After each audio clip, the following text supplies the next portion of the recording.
Türkiye başkası Ankara'da 13 saat. Исәнмесез, мөхтәрәм тыңлаучылар. Сез Төркия аваз радиосының татар телендәге тапшыруларын тыңлыйсыз. Bizning programma 16 metrli qisqa to'lqinning 17615 kHz ышылыннан 42 дәрәҗә көнчыгыш юнәлешендәге Türksat 3A һәм Türksat 4A ярышлары белән 3 тапкыр w.trt.dinna.com интернет адресы аша һәм кесә телефоннарының TRT Dinna кушымтасыннан Voice of Turkey East радио каналыннан тапшыла. Бүгенге чыгарылышта Төрки дөньяның мәдәни мирасы программасы белән кызыклы темалар язмасын тәкъдим итәрбез.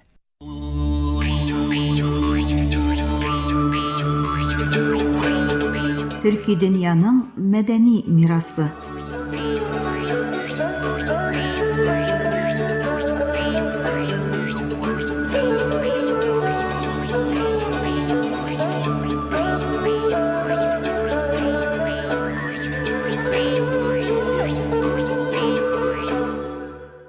Һәр географияның үз тавышы бар.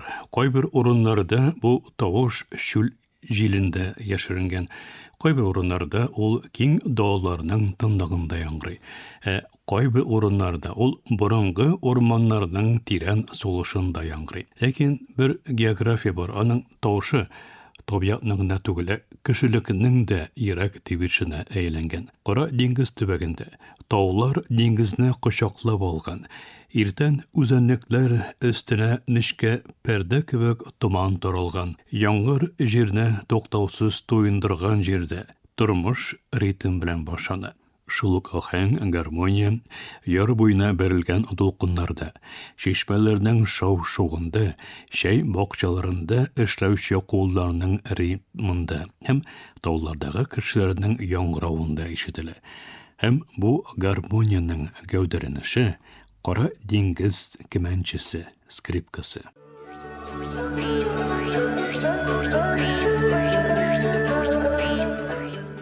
Анадолу гасырлар дәвамында төрле мәдәниятләр, цивилизацияләр һәм ышанулар очрашкан уникаль җир булды. Һәр төбәк үз тавышын, төсен һәм рухын тудырды. Үзәк Анадолу багламаның тыныч көйләре белән, Эге диңгезе Зәйбәкнең лаеклы адымнары белән, Көнчыгыш Анадолу узын балладаларының тирәнлеге белән хәтердә уелып калса, Кара диңгез төбәге үзенең дәртлелеген, бердәмлеген һәм тормыш дәртен кәмәнчәнең үч кулына ышанып тапшырды. Таулар һәм дулкынлы диңгез арасында формалашкан бу катлаулы география үз халкына сабырлыкны, батырлыкны һәм бергә яшәргә өйрәтте. Кыллы инструмент түре булган кәмәнчә көйләре музыка тарихында түгел, бу тормышның асылында сөйли. Нечкә, ләкин көчле тавышы белән кәмәнчә бер үк вакытта балачак хатирәләрен, тау томанын, Кара диңгез халкының шатлыкларын һәм кайгыларын чагылдыра. Бүгенге көндә ул төбәкнең хәтерен саклаучы иң көчле мәдәни символларның берсе булып кала. Аның килеп чыгышы турында төрле фикерләр булса да, Кара диңгез кәмәнчәсе гасырлар дәвамында бу төбәкнең мәдәни мирасының аерылгысыз өлешенә әйләнгән. Сабырлык һәм осталык белән эшләнгән бу кечкенә инструмент агач һәм кыллардан да түгел, Кара диңгез халкының тормышын, хисләрен һәм истәлекләрен дә үз эченә ала. Тормышның һәр мизгелендә, туйлардан алып тау бәйрәмнәренә, уртак эштән алып кайгыларга кадәр, кәмәнчә кайгыны да, шатлыкны да чагылдыра.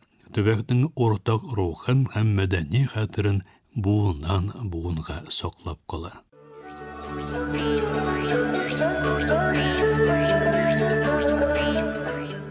Хорон Кара диңгез төбәгендә халык бөегенә түгел, ул терәктәшлек, бердәмлек һәм уртак тормыш мәдәнияте символы. Кешеләр кәмәнчә ритмына иң хәрәкәт иткәндә, табигать дулкыннарын, агымнарын һәм җилләрен үз адымнарында чагылдырганда, Хорон Кара диңгез халкының табигать белән аһәң эчендә яшәү рухын һәм аларның уртак эш йоласын иң көчле чагылдыра. Кара диңгез халык җырларының иң көчле темалары сагыну, сөрген, мәхәббәт һәм көтү. Bu köйләр еллар дәвамында ерак җирләргә киткән кешеләрнең сагынуын һәм хисләрен чагылдыра. Ләкин бу кайгы һәр вакыт Кара диңгез халкының тормышка өметле карашы аркасында яңа өметкә әйләнә. Шуңа күрә кәмәнче һәм халык җырлары дөньяның кайсы почмагында булуларына карамастан Кара диңгез халкын үз ватаннары белән тоташтыручы ортак тавыш һәм мәдәни күпер булып кала. Кара диңгез төбәге турында сөйләгәндә, Балынка тирә булган Тулым турында әйтмәшә мөмкин түгел.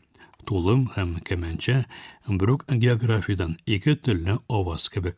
Берсе сулыш көче белән, икенчесе җәя нәфислеге белән яңгырый.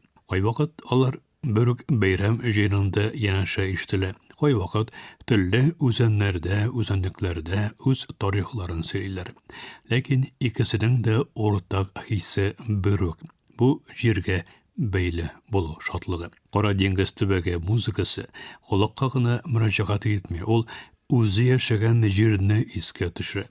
Кәмәнче көе кайвакыт яңгыр исен, кайвакыт диңгез тузын, кайвакыт тауларда чәчәк аткан алсу чәчәкләренең тын матурлыгын китерә. Тыңлаучы үзе дә сизмәстән үз үткәренә озын сәяхәткә чыга. Чөнки музыка хәтерләүнең иң көчле ысулларының берсе. Технологик үзгәрешләргә карамастан, Кара диңгез төбәгенең кәмәнчесе осталарының тырыш хезмәте һәм яңа буыннарның өлеше белән сакланып калган уникаль мәдәни мирас булып кала. Бу борынгы инструмент иләрдән алып таулы җирләргә, бәйрәм җыеннарыннан алып хорон биюләренә кадәр тормышның һәр өлкәсендә бар. Ул үзенең көйләре белән генә түгел, үзе йөрткән истәлекләр, терәктәшлек рухы һәм үткәннән киләчәккә сузылган мәдәни бәйләнешләр ашада Кара диңгезнең тире истәлеге булып кала. Киләсе сәяхәтебездә без төрки дөньяның башка почмагындагы башка тавышның эзләрен күзәтербез. Чөнки безнең тамырларыбызны яшәтүче үткәнне түгел, үткәннән бүгенге көнгә күчкән тавышлар. Бу тавышларны тыңлаганда без бер-беребезне яхшырак аңлыйбыз һәм мәдәниятебезнең байлыгын тирәнтен тоябыз. Киләсе тапшырыбызда кабат ошашканчы йөрәгегез халык җырлары белән, юлыгыз мәдәният белән, җаныгыз өмет белән тулсын.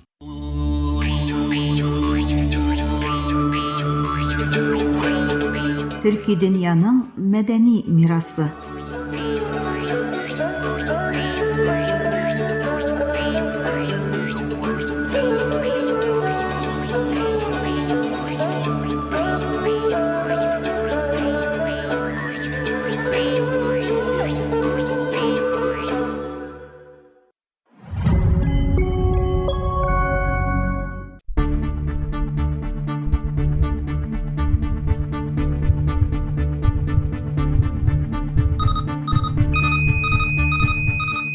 Һәр 5 үлемнең берсе яман шештән. 2050 елга кадәр 30 миллион яңа очрак көтелә. Тик яман шешләрнең 3тән 1-ен алдан кисәтеп була. Ничек итеп? Тәмәке, симерү, эшкәртелгән ризыклар, авыру китереп чыгаручылардан саклану һәм иртә диагноз кую гомерләрне саклап кала. Яман шиш авыруы куркынычын киметү юлларын хәзер аңлатачакбыз.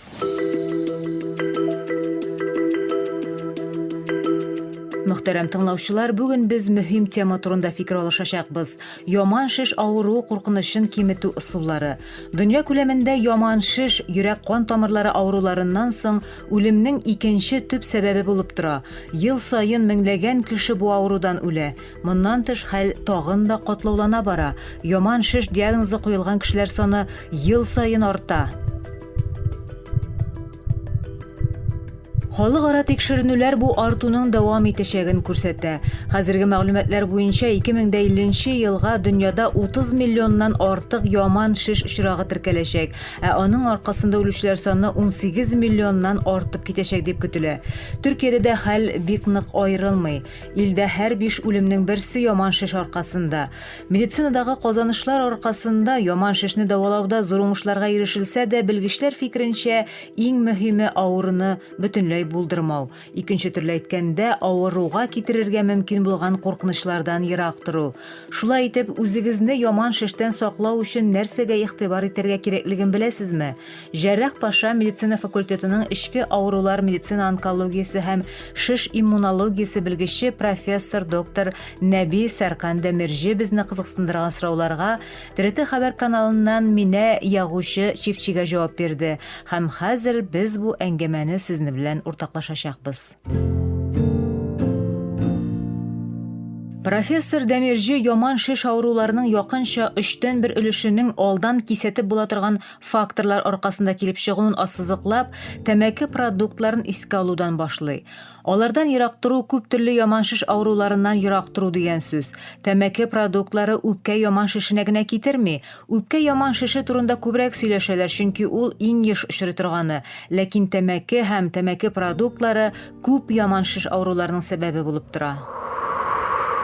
Профессор Дәмирҗи симерү һәм аз хәрәкәтле яшәү рәвешенең яман шиш авыруы куркынычын сизелерлек арттыруын билгеләп үтеп булай дип дәвам итә. Шуңа күрә сәламәт туклану кирәк, физик активлык кирәк. Физик активлык дигәндә мин өй эчендә хәрәкәтләнү яки йөрүне күздә тотмыйм. Атнага 3 көн 20-40 минут тиз йөрергә кирәк. Исерткеч эчемлекләр куллану да яман шиш авыруы куркынычын арттыра торган төп факторларның берсе. Профессор доктор Дәмирҗи Бөтендөнья сәламәтлек саклау оешмасы мәгълүматларына сылтама ясап булай ди. Артык күп алкоголь куллану күп авыруларның нигездә күкрәк, бавыр һәм аш кайнату системасы яман шишләренең сәбәбе булып тора.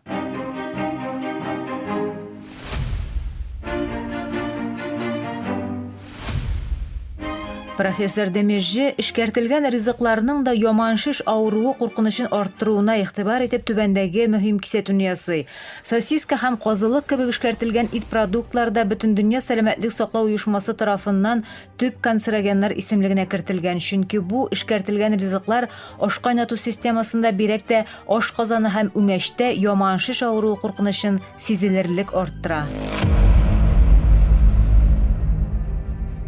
Табиб безгә кояш нурларының бигрәк тә җәй айларында тире яман шише куркынычы тудыруы турында искәртә һәм кояш иң көчле булган сәгатьләрдә озак вакыт аның нурларында булудан сакланырга кирәклеген ассызыклый.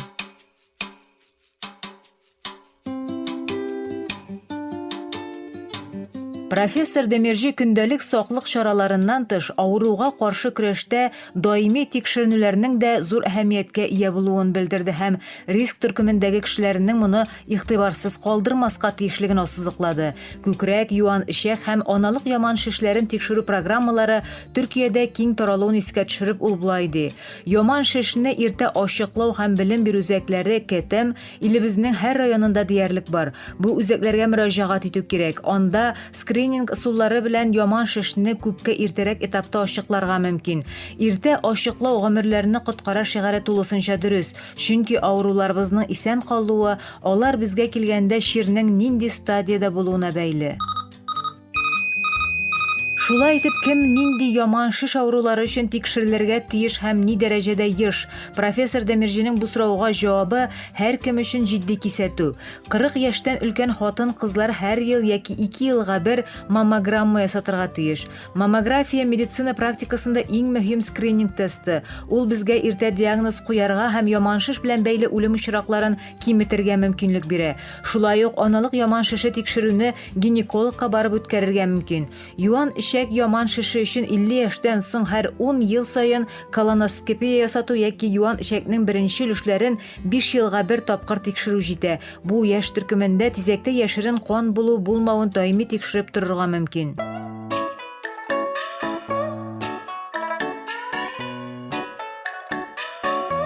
Профессор Демиржи яман шишне давалауда бигрәк тә соңгы елларда зур алга китеш булуын әйтеп, башлангыч стадияләрдә уңыш күрсәткечләренең сизелерлек артуын әйтә.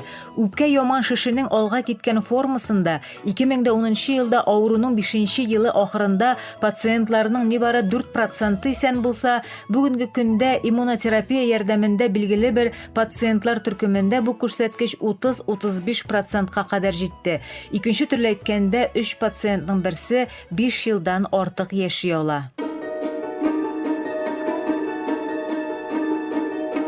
Яман шиштән давалану озакка сузылучы һәм авыр процесс. Бу процесс барышында кайбер авырулар үлән препаратларына мөрәҗәгать итәргә мөмкин, ләкин киң таралган фикергә каршы бу чыннан да давалану процессына зыян китерә ала. Профессор Демиржи бу мәсьәләне булай аңлата.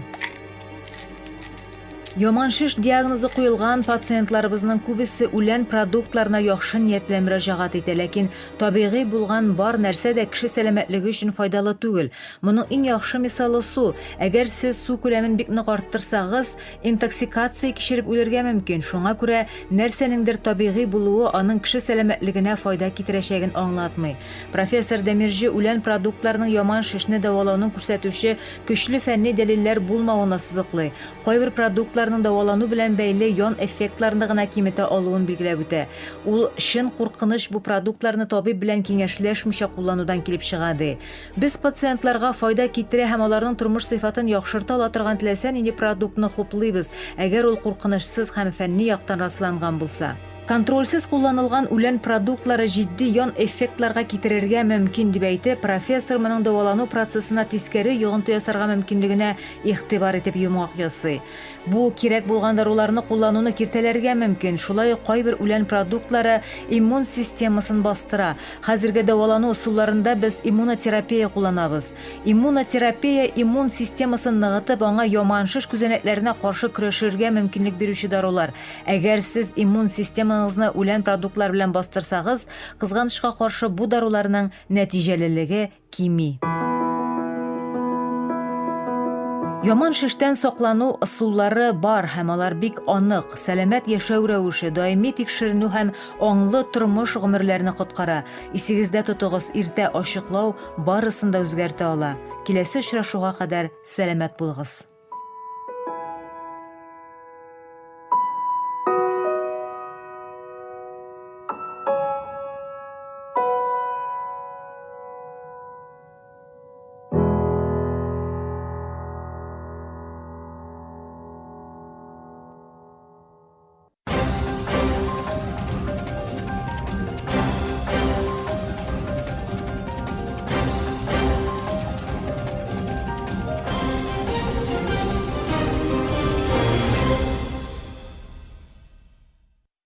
Мөхтәрәм тыңлаучылар, Төркия авазы радиосының татар телендәге тапшырулары шушының белән ахырына якынлашты. Тапшыруларыбызны Яршан, интернет һәм кесә телефоннарының ТРТ динне кушымтасы аша тыңлыйларсыз.